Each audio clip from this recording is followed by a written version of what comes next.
అమ్మా, నేను కనిపించకుండా పోయిన రోజు ఏమైంది? ఇప్పుడు దాని గురించి ఎందుకు? తెలుసుకుందామనక్క, చెప్పమ్మా.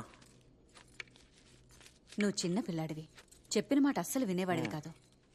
ఆ రోజు నీ బర్త్డే, నీ ఫ్రెండ్స్ అందరినీ పార్టీకి తీసుకెళ్లాలి అని డబ్బులు అడిగావు. నేను ఇవ్వను అని చెప్పాను. వెంటనే నువ్వు బీరువా పగలగొట్టి అందులో ఉన్న డబ్బు, నగలు అన్నీ తీసుకెళ్లిపోయావు.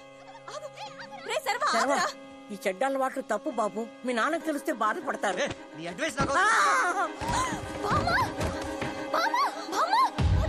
అలా ఆ రోజు నాన్నమ్మ కింద పట్టిందో ఇలా అయిపోయారు. అవును బాబు, ఆ రోజు మీ ఇంట్లో అలిగి మీ ఫ్రెండ్ మన్మోహన్తో వెళ్ళిపోయావు. మన్మోహన్ ఇక్కడే ఉండేవాడా? అప్పుడు ఇక్కడ లేడు. మరి మీకెలా తెలుసు? మీరు మన్మోహన్తో బైక్ మీద వెళ్ళడం చూశానని దొరబాబు చెప్పాడు. ఎందుకు బాబు అవన్నీ ఇప్పుడు అడుగుతున్నారు?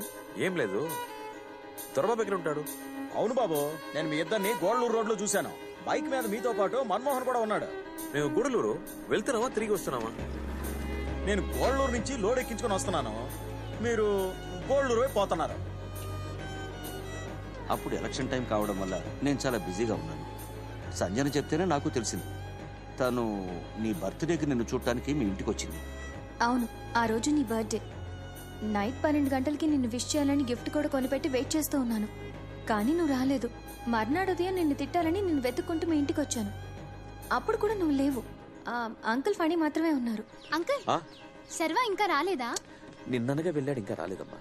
అక్క ఆంటీ కూడా బామ్మతో హాస్పిటల్లో ఉన్నారు. అమ్మమ్మకి ఏమైంది? కేర్లెస్నెస్ అమ్మా, కింద పడిపోయింది. నేను శర్వాను వెతకడానికి వెళ్తున్నా. అంకుల్ చాలా టెన్షన్ గా నిన్ను వెతుక్కుంటూ కార్ తీసుకుని వెళ్ళిపోయారు. అన్నా, నేను కనిపించకుండా పోయిన రోజు నాన్న ఊరంతా కారులో నా కోసం వెతికారని చెప్పారు. అవును, నువ్వు తోడుగా వెళ్ళలేదా? ఆ రోజు బాబు మీ నాన్నమ్మ గారికి దెబ్బ తగిలింది. మీ నాన్నగారు నన్ను హాస్పిటల్ పంపించారు.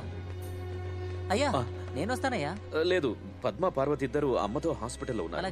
నువ్వు వాళ్ళకి హెల్ప్ చెయ్యి, నేను నేను చూసుకుంటాను. అంకుల్, ఆ రోజు మొత్తం నాన్నగారు ఒంటరిగా మీకోసం వెతికారు బాబు. నువ్వు హాస్పిటల్లో ఉన్నావు, నాన్న ఒంటరిగా వెతికారని నీకెలా తెలుసు? నేను చూశాను. అర్ధరాత్రి అయింది బాబు. బాత్రూమ్కి వెళ్దామని అటు వచ్చాను. అప్పుడు కూడా మీ నాన్న నీ కోసం వెతుకుతూ ఇటువైపుగా వెళ్ళాడు.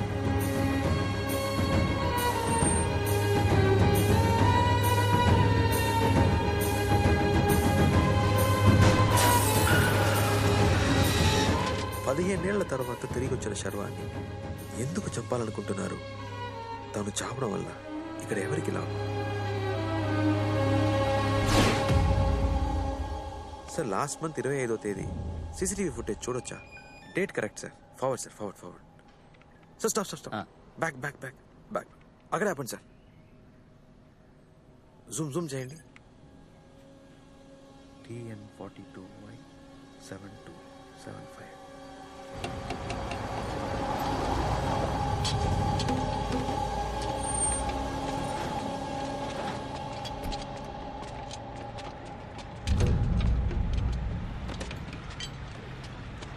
ఏంటి సార్? కుమార్ సార్ బండి సర్వీసింగ్ ఇచ్చారన్నారు, అందుకని వచ్చా. ఏ బండి కొంటున్నారా? డ్రైవర్ ఎక్కడ ఉండాలబ్బా. రే అంజయ్, ఏందన్నా? నీ బండి చూడడానికి ఎవరో వచ్చారా? తీసుకురా. ఏం సార్, బండి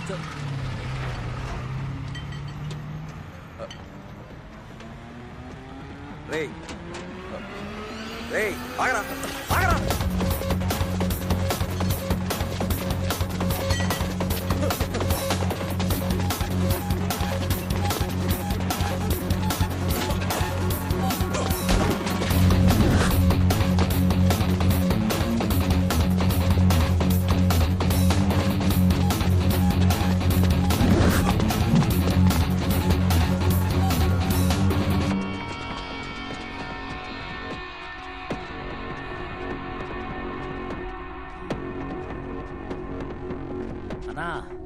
ఈడే అన్నా. ఓ, యాక్సిడెంట్ పార్టీయా?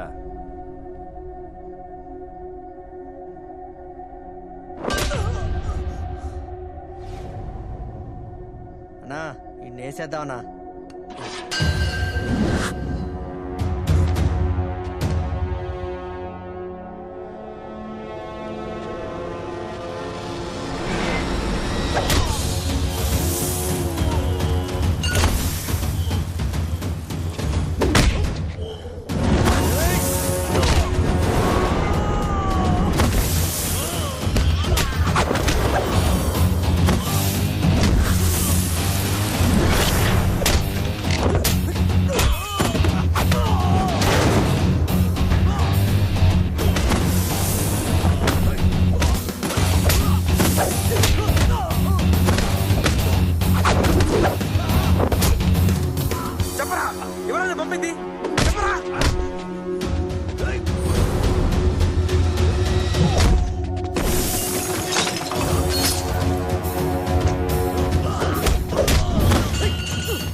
ఇక్కడ జరుగుతున్న అన్ని గొడవలు వెనక ఎవరో ఉన్నారని చెప్తా అన్నా కదా, ఈయనే. ఏంట్రా వాగుతున్నావు? కరణ్, నీకేం తెలీదు. సర్వ ఏంటిదంతా? సంజన నువ్వు లోపలికి పో. నేనా నిన్ను చంపాలని చూసింది? డబ్బు కోసం మొత్తం కుటుంబాన్ని చంపాలని చూసింది నువ్వురా. నోర్మయ్యా, ముందు నన్ను చంపాలని చూసావు, ఇప్పుడు మా నాన్న చంపి ఆ నేరాన్ని నా మీద వేయాలనుకుంటున్నావు. కరణ్, ఏంట్రా సంబంధం లేకుండా మాట్లాడుతున్నావు? నువ్వు ఫ్రాడ్ అనే సంగతి మర్చిపోయి నన్ను హంతకుడు అంటున్నావా? లారీ డ్రైవర్ అంజి గుర్తున్నాడా? ఎవడ్రా అంజి? భానుమూర్తి. కరణ్, వీడేదో కొత్త డ్రామా ఆడుతున్నాడు. ఇక్కడి నుంచి తీసుకెళ్ళు. చేతీరా.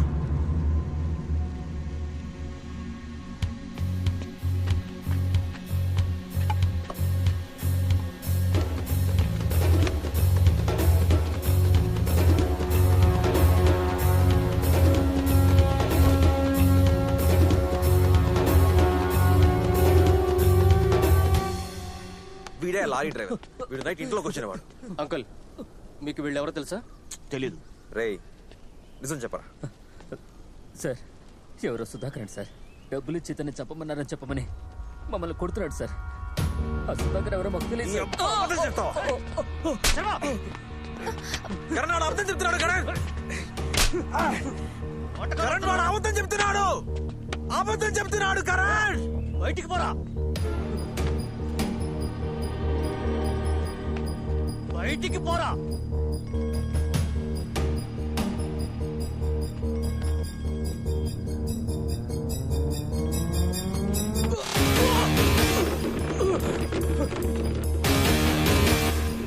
నాన్న,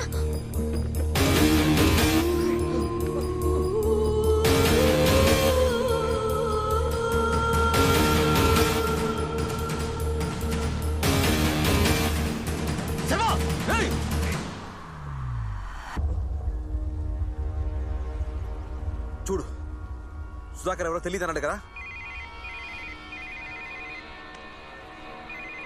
ఇవన్నీ ఎవరు చేస్తారో తెలియాలా? ఆయన ఫోన్ చూపించమను.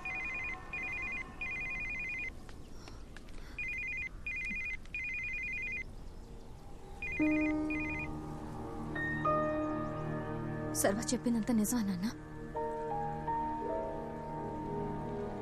ఎందుకు నాన్న ఇలా చేశారు? చెప్పండి నాన్న. బావ తర్వాత ఆ స్థానం నాదే అనుకుంటూ వచ్చాను. కానీ ఎక్కడి నుంచో వారసుండంటూ వీడొచ్చాడు.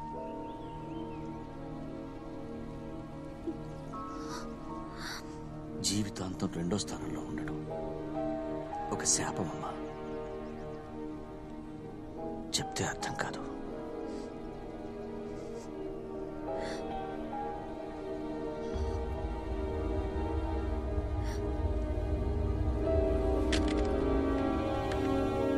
రమ్మదావా? శర్మ,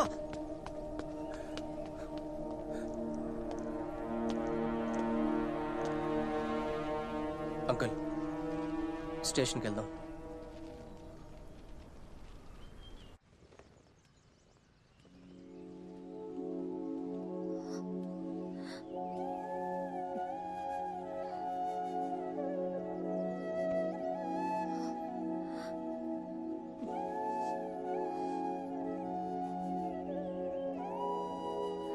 సారీ సంజన, ఇలా జరుగుతుందని అనుకోలేదు.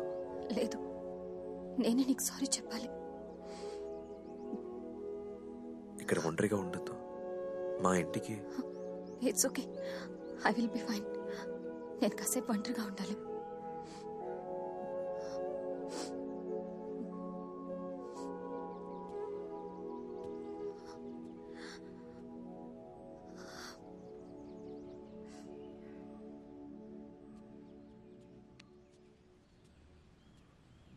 సర్వా,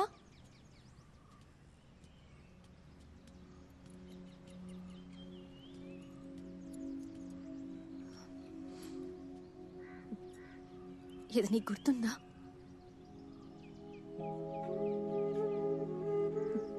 ఇది నీ బైక్ ఇచ్చింది. నేను నీకు ఇచ్చిన ఆఖరి గిఫ్ట్. నీ బర్త్డే రోజు నువ్వు నన్ను చూడటానికి రాలేదనే కోపంతో నేను నిన్ను వెతుక్కుంటూ మీ ఇంటికి వచ్చాను. ఇది తీసుకొచ్చేస్తే నువ్వు నన్ను చూడటానికి వస్తావనుకున్నాను, కానీ నువ్వు రాలేదు. ఎప్పుడు నేను ఇచ్చిన గిఫ్ట్ నేనే తీసుకున్నాను, అప్పుడే నువ్వు నన్ను వదిలి వెళ్ళిపోయావు. ఇప్పుడు ఇది నా దగ్గర ఉన్నంత వరకు నువ్వు నాకు దక్కవేమో అని భయంగా ఉంది. అందుకే దీన్ని నీ దగ్గరే ఉంచుకో. నాకు నువ్వు మాత్రమే ఉన్నావు. నాకు నువ్వు కావాలి.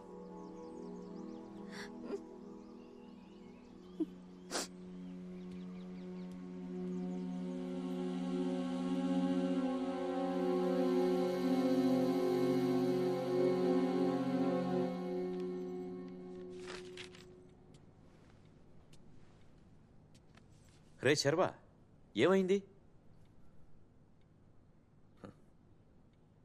శర్వా కాదు, విక్కీ. శర్వా ఎప్పుడో పోయాడు. పోయాడంటే కనిపించకుండా కాదు, చచ్చిపోయాడు. ఏమైందో మీకు తెలియదు కదా, నేను చెప్తా. శర్వా వాళ్ళ నాన్న బిజీగా ఉండే ఒక రాజకీయ నాయకుడు. ఎంత బిజీ అంటే కొడుకు డ్రగ్ అడిక్ట్ అయ్యాడని కూడా తెలియనంత ఇదిగా ఆయన రాజకీయ మత్తులో ఉన్నాడు. శర్వా పుట్టినరోజు ఇంట్లో గొడవ పడి డ్రగ్స్ కొనడానికి డబ్బు నగలు తీసుకెళ్లాడు.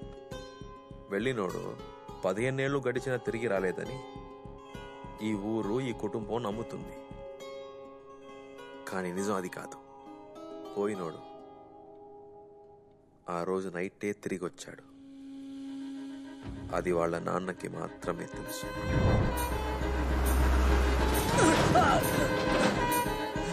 మత్తులో మునిగిన కొడుకు తండ్రి ముందు నిలబడ్డాడు. వయసైన తన తల్లిని తోసేశాడన్న కోపం. కొడుకుని అలా చూసిన తండ్రికి కోపం రెట్టింపైంది.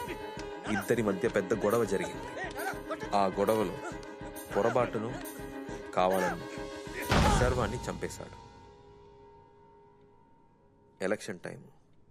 విషయం బయటికి తెలిస్తే ఏమవుతుందో అన్న భయం, పదవి మీద ఆశ. అక్కడే ఆ రాజకీయ నాయకుడు క్రిమినల్గా మారాడు.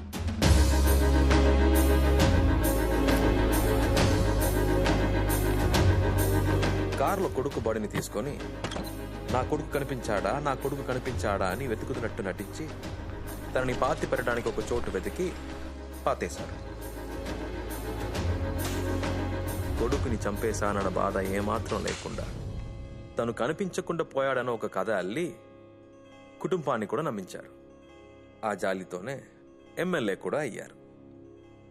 అంత సవ్యంగానే జరుగుతూ వచ్చింది. సడన్ గా ఒక రోజు ఆ అబ్బాయిని పాతిపెట్టిన చోట రిసార్ట్ కడుతానని ఒకడొచ్చాడు. నేలను తవ్వితే కొడుకు బాడీ బయటకు వస్తోంది. దొరికిపోతే అందుకని ప్రజల కోసం పోరాడుతున్నట్టు కోర్టులో కేసేసి రిసార్ట్ కట్టడం ఆపేశారు. ఎప్పుడైతే కేసు వాళ్ళకి అనుకూలంగా మారిందో అప్పుడే గోవా నుండి విక్కీని ఒక అనాథని తీసుకొచ్చి వీడే నా కొడుకని చెప్పేశారు. ఇప్పుడు ఆ బాడీ దొరికిన తర్వాత కూడా నా కొడుకు ఇది కాదని చెప్పొచ్చు కదా. మీ రాజకీయ జ్ఞానానికి మీరు ఢిల్లీలో ఉండాల్సిన వాళ్ళు ఏదో బ్యాడ్ టైం ఈ చిన్న ఊళ్ళో ఉండిపోవాల్సి వచ్చింది. ఇప్పుడు మీ కొడుకులా నటించడానికి వచ్చినోడు మీలాగే క్రిమినల్ కదా. వాడిని ఎక్కువ రోజులు ఇంట్లో పెట్టుకోవడం మంచిది కాదని ఏదో వాడి మీద ప్రేమ ఉన్నట్టు నటించి మీ రాజకీయ వారసుడిగా చేసి మీ శత్రువులందరినీ వాడి శత్రువుగా మార్చి ఆ రిసార్ట్ వాళ్లతో గొడవ పడేలా చేసి ఆ గొడవలో వీడు చచ్చినా ఓకే, వాడు చచ్చినా ఓకే అని లెక్కలేసుకున్నారు. మీ రాజతంత్రంలో మిస్ అయిన ఒకే విషయం ఇదే. సో నీకంతా తెలిసిపోయింది కదా. ఇక మీదట మన ఇద్దరి మధ్యలో ఉన్నది కేవలం బిజినెస్ డీల్ మాత్రమే.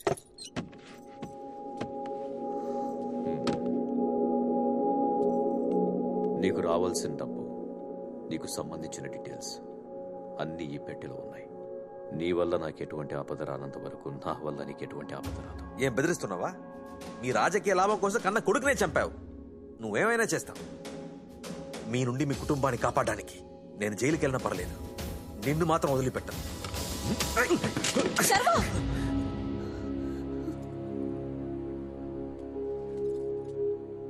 నన్ను మన్నించండి అమ్మా. నేను శర్వాని కాదు. శర్వ ప్రాణాలతోనే లేడు. మీ ఆయనే చంపేశాడు.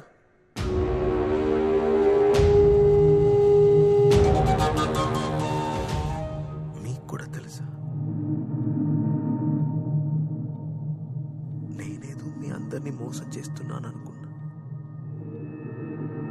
మొగుడు పిల్లలిద్దరు కలిసి నన్ను మోసం చేశారా? ఏయ్, ఏం జరుగుతుంది ఇక్కడ? చైతి